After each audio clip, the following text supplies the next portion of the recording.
You held the door open. They walked through without looking up. You stayed late to finish their work. They took the credit on Monday morning. You gave them a place to stay for 2 weeks. They left the keys on the table and never called again. If this is your life, you are not crazy. You are not weak. You are watching something almost no one explains correctly, and the cost of misunderstanding it is years of your soul. Friedrich Nietzsche saw this almost 2 centuries ago. His answer is darker than anything self-help has told you, and stranger than anything you expected. There are 5 reasons the world starts disrespecting you the moment you become kind. By point 4, you will see the exact instant your kindness stopped being respected. Most people miss it for a decade. Let us begin. The first reason is the simplest, and the one nobody wants to hear. When something is always available, it stops being noticed. When your yes costs them nothing, your yes weighs nothing. Marcus is 34. For 2 years, he said yes to every task at his company. Late nights, weekend favors, the projects nobody else wanted. When promotion season came, his name was not on the list. His manager said, with what looked like real surprise on his face, "We always thought of you as the helper, not the leader." Nietzsche drew a brutal line in Beyond Good and Evil. There is kindness that flows from overflow, from a soul so full it spills over. And there is compliance that flows from fear, from a soul so empty it gives, to avoid being hurt. The world reads the second as weakness, no matter how it dresses itself up on the surface. They did not disrespect your kindness. They disrespected its cheapness. The second reason cuts deeper. To the human animal, a refusal is sometimes the only proof that a yes was real. Someone who has never said no to you has not actually chosen you. They have just failed to refuse you. Anna is 29. She was the family fixer. Every crisis, every breakdown, every emergency, she dropped her own life and ran. 5 years of this.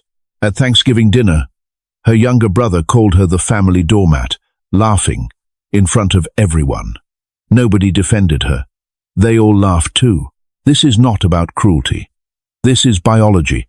The brain registers a person who refuses nothing as a person who fears everything. Limitless kindness gets decoded, sometimes wrongly, but almost always as conflict avoidance. A kind person with no boundaries is just a frightened person in better clothing. The herd cannot tell the difference, and honestly, neither can you, until the laughter at the dinner table. The third reason is the one that hurts to admit. When you are kind because you want to be loved, you are not being kind. You are bargaining. And human beings can smell a bargain the way a dog can smell fear. David is 41. For 10 years, he bought rounds at the bar, picked up tabs, drove drunk friends home at 2 in the morning. When he turned 40, his wife told him to stop.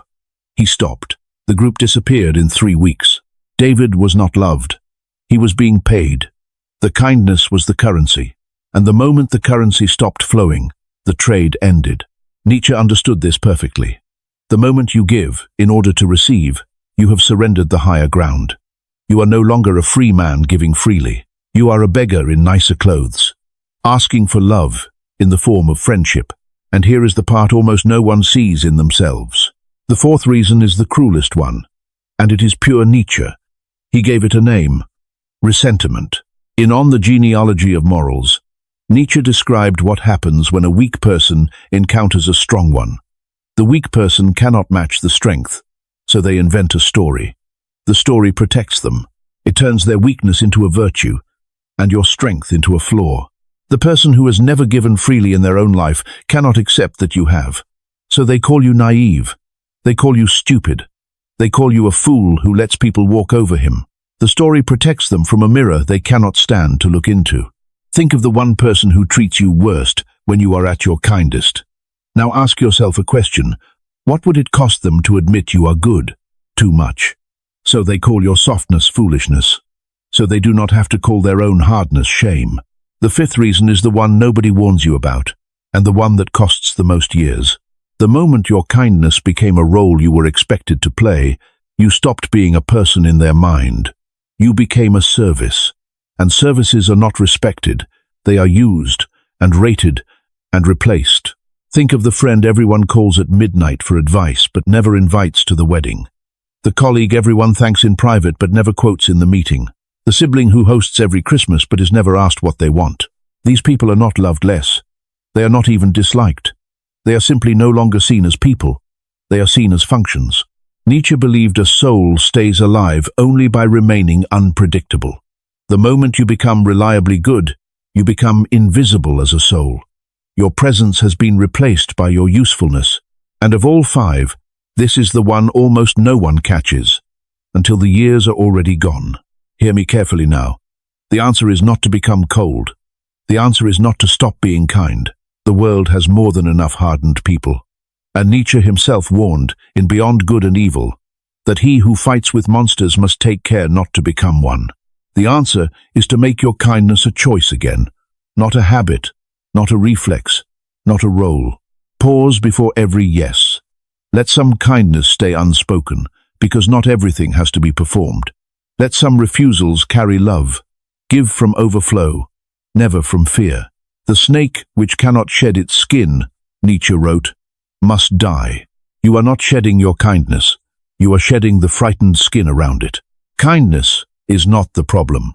Unchosen kindness is. The moment your goodness becomes a habit, it becomes a price tag. And the world will pay you exactly what your habits are asking for. You were never disrespected because you were kind. You were disrespected because your kindness had stopped being yours. It belonged to the situation, to your fear, to your need to be liked, to anyone but you. Take it back. If one of these five hit closer to the bone than the others, tell me which number in the comments. I read everyone. And if you have ever been the kind one in the room, hit subscribe. The next video is about the people who never thank you, and what Nietzsche said about them. It is darker than this one. Until then, give from a full cup, never from an empty one.